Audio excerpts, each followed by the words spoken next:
to this week's Movie Math, giving you an in-depth analysis of the box office for the weekend of March 9th, when Hollywood was once again saved by the worldwide box office. See, while John Carter opened with just $30.6 million here in the States, behind the Lorax in its second weekend, the $70 million it pulled in overseas gave it an overall opening weekend of $100 million. In fact, the sci-fi pick was surprisingly popular in Russia, where it had the biggest opening day of any movie in that country ever. That's what happens when you have an Eastern European-looking lead. And there was a strong of small showing of support for John Carter here in the States, too, where a contingent of moviegoers decided to push back against the film's negative buzz and gave the film a slightly bigger opening here than the industry had predicted. You defended John Carter in the comments section on BTT, and you saw in the episode that audiences overall thought it was a fun flick.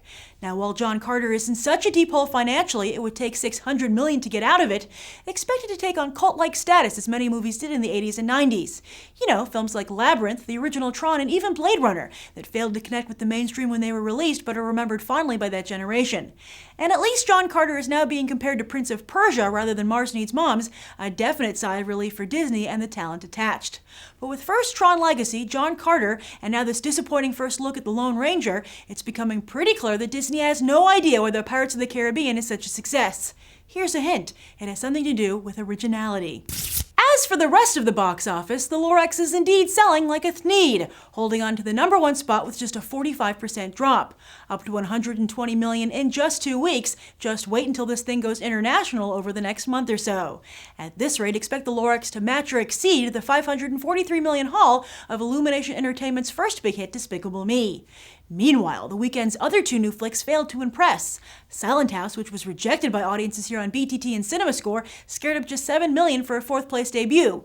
Not a great way for Elizabeth Olsen to kick off her mainstream career, yet Silent House did open with more than double the entire gross of her breakthrough indie film, Martha Marcy May Marlene. As for Eddie Murphy, his brief comeback is definitely over, with 1,000 Words opening on par with his other generic family fare. Although, I kinda enjoyed Imagine That.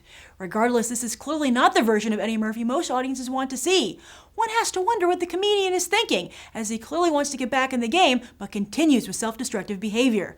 Movies like this, walking out of the Oscars when he didn't win for Dreamgirls, and then backing out of hosting them this year in a misguided show of support for Brett Ratner.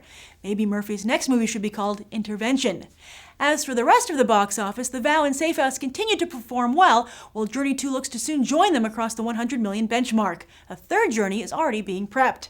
As for this upcoming weekend, 21 Jump Street has the dance floor all to themselves, and is expected to bring in a John Carter-esque haul of $30 million, but it didn't cost $300 million plus to make.